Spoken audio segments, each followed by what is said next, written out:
Welcome to the Deep Dive, where we take a stack of information and try to unearth the most fascinating nuggets for you.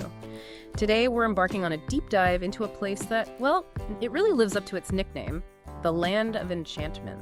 Yeah, we've gathered quite a bit on New Mexico, looking at its history, its geography, the people, the economy. Our mission really is to sort of navigate through all these details and help you uncover why this state holds such a unique, almost paradoxical place in the American tapestry. You'll find some truly surprising facts hidden in its long, layered story. Absolutely. New Mexico is just such a study in contrasts, isn't it? From its ancient roots, those indigenous cultures, to its, well, cutting-edge innovations in science and tech. It's a state that constantly surprises. So, okay, let's unpack this. The land of contrasts, geography and foundations. So, New Mexico became the 47th state back in 1912. That makes it one of the newer additions, relatively speaking. But its history, I mean, it stretches back millennia, and it's physically huge, the fifth largest state in total area. Right. And what's really fascinating, I think, is its geographical position. It borders Colorado up north, Oklahoma and Texas east, then Texas and the Mexican states Chihuahua and Sonora down south. But it also famously joins Arizona, Utah, and Colorado at the unique Four Corners. That's the only place in the U.S. where four states meet. Yeah. That alone tells you something about its, unique spot on the map. And yeah, when we talk contrasts, the landscape really delivers. You've got some incredibly flat land and then some really rugged mountains, pine forests, streams, but also these arid regions where, even cacti kind of struggle. We're talking elevations from less than 4,000 feet in the southeast all the way up to over 13,000 feet. That's in the north-central Sangre de Cristo Mountains peaks like Wheeler Peak, Trujas Peak. Wow. And get this, more than 4/5 of the entire state is actually higher than 4,000 feet above sea level. That's incredible. And that range, that elevation difference, it profoundly shapes the environment. You see it in two of New Mexico's most sort of iconic physical features, right? That spectacular rock formations at Carlsbad Caverns. Oh, yeah. And those huge gypsum sand dunes at White Sands National Park. Both just meticulously created by, millennia of wind and water erosion. They're really wonders of nature, speaking to the land's power. Okay, so given those extremes, especially the arid zones, water must be a huge factor. How exactly has that influenced its development, its history? Absolutely paramount. You've got 5 major river systems draining the state. The Rio Grande, Pecos, Canadian, San Juan, and Gila. The Rio Grande, well, it virtually bisects the state, north to south, and its floodplain. Crucial for agriculture since, prehistoric times. Right. Early European settlers, they lived exclusively in its fertile valleys. They really relied on it. And all those rivers, except the Gila, provide essential water. Irrigation, recreation, flood control, creating vital artificial lakes like Elephant Butte Reservoir, which are just critical for life there.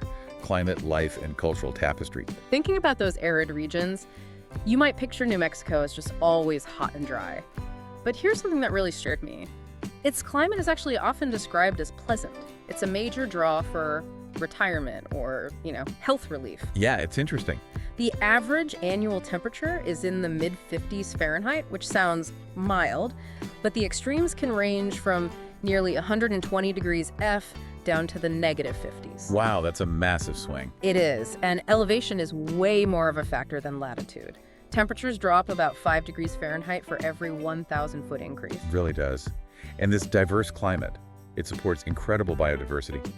New Mexico has, get this, 6 distinct vegetation zones, all determined by elevation. 6? Yeah, you can go from the lower Sonoran zone, grazing lands, farmland, up to the high elevation Canadian zone. Think dense blue spruce and Douglas fir. Huge difference. Totally. And that dictates wildlife too. Yeah. Black bears, mountain lions up high, antelopes, coyotes down low. They even introduced Barbary sheep from North Africa at one point. But, despite all that beauty, it's a delicate balance. Some species are endangered. The long-nosed bat, the least tern, the Mexican gray wolf, which they actually reintroduced back in '99.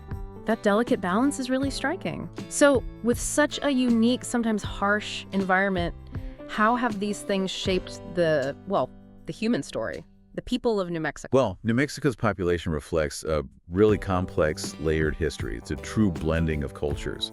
Over 4/5 are of European descent, Hispanic origin, or a mix of those. The original Spanish settlers, they intermarried pretty extensively with Native Americans. Right. And their descendants, known as Spanish Americans or Hispanos, they actually made up the majority until, I think, the 1940s. Even today, people of Hispanic heritage account for over 2/5 of the population. That's a huge demographic presence. And the Native American population is significant too, right? About a tenth of the state. About a tenth, yeah. You've got the vast Navajo reservation, plus reservations for the Ute, Jicarilla, and Mescalero Apache peoples, and of the Pueblo Indians living on about 2 million acres of scattered land grants. It's a really remarkable cultural footprint. It really is. And these groups, they've preserved so many ancient ways, tending flocks, producing intricate handicrafts. It all ties into that deep cultural heritage. Early Spanish settlers, for instance, they got land grants, built adobe houses around central plazas, sustained by acequias, these elaborate irrigation canals for their farm plots. Acequias, right. By 1848, New Mexico was largely self-sufficient, agrarian, mostly centered in these small, pretty resilient villages. But things have changed. The state's increasingly urbanized now. It's about 2/3 living in urban areas at the start of the 21st century. Albuquerque, founded way back in 1706, and its surrounding county, Bernalillo, that's where about 2/5 of the residents live now. And Santa Fe, founded even earlier, 1610, is the oldest continuously used seat of government in North America, and the endpoint of the famous Santa Fe Trail. It's kind of amazing how a state with such ancient, sustainable practices like those acequias also became this hub for modern urbanization, economy, innovation, and cultural riches. Yeah, and economically, here's another contrast. New Mexico is, comparatively speaking, a poor state. That's a really critical point. About half its economy is the service sector.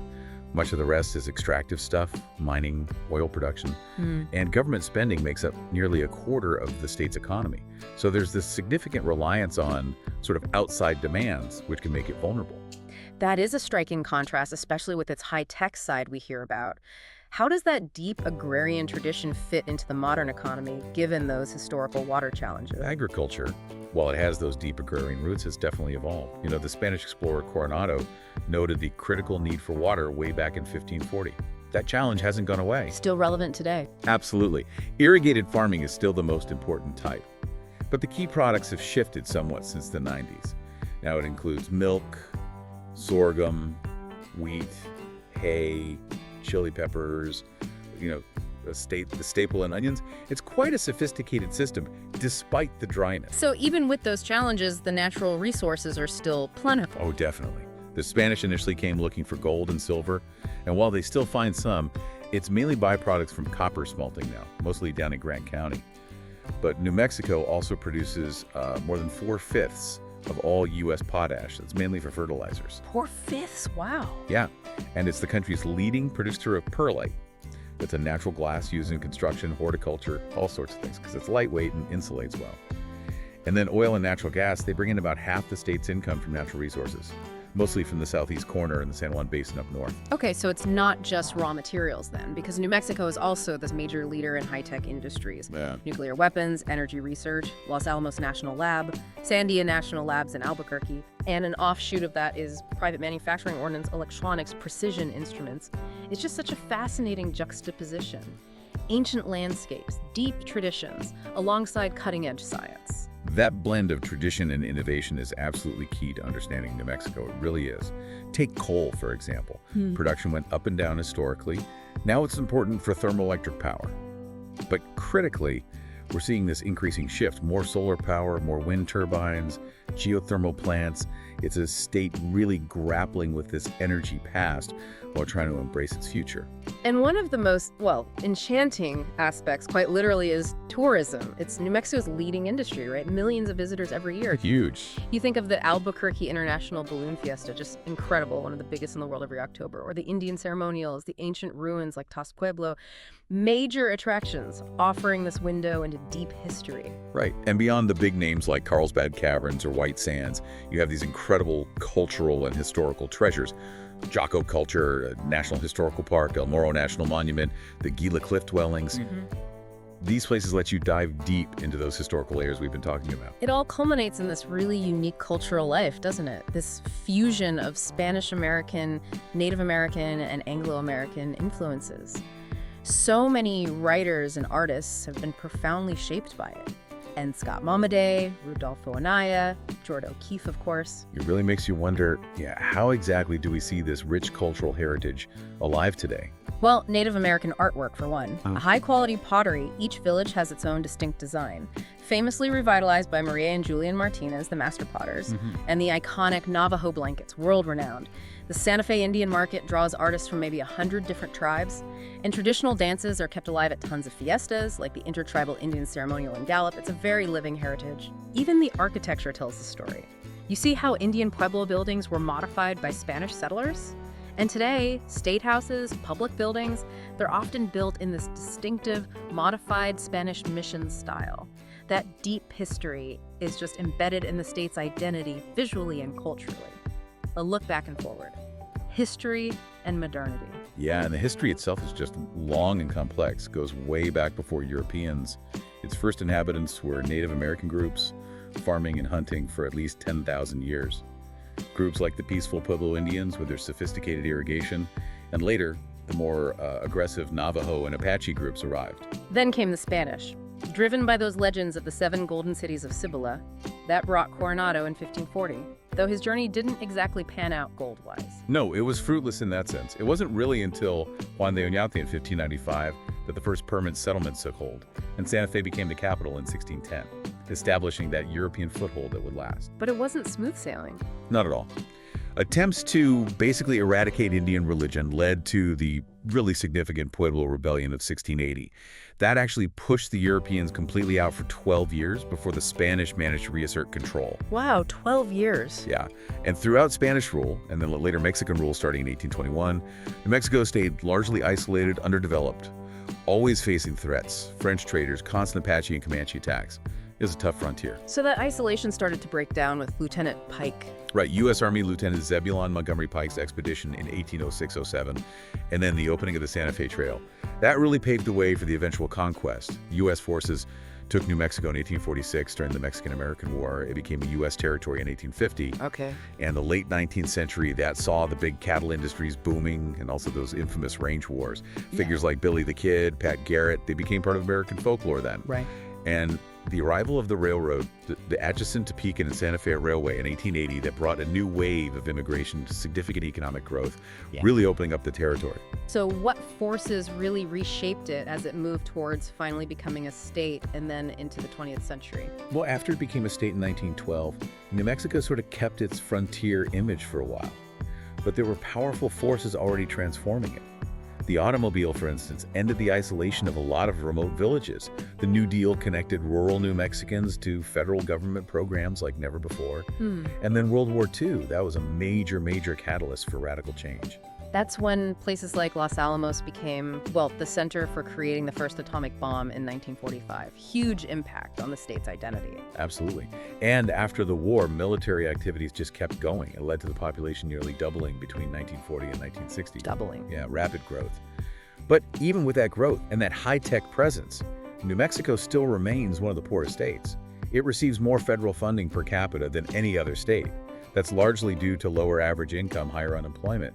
It's this stark reality underneath all the innovation.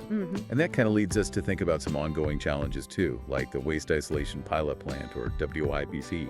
It's the world's first deep underground storage place for certain types of radioactive waste. It opened in 1999, despite some significant environmental resistance. It's a very tangible link to its atomic past and its ongoing role in national defense, but also, a source of continuing debate. Outro. What an incredible deep dive. New Mexico, it really truly embodies the land of enchantment. From those ancient cultural layers, the stark geographical contrasts, the historical struggles, those persistent economic challenges, alongside high-tech innovation, it's clear New Mexico just has a story unlike any other state. Indeed. It really is a place where you see the past so alive in the present, where all these diverse cultures have shaped this unique identity, and where the land itself just dictates so much of life. It really pushes its people to adapt and innovate in some fascinating ways. So for you, our listener, here's maybe a final thought to chew on. How does a place like New Mexico, that holds so much ancient history and so many traditional ways, continue to not just coexist, but actually thrive as a frontier for modern innovation and scientific discovery, especially while still grappling with those enduring economic challenges? What can its unique story teach us about resilience, maybe, and progress?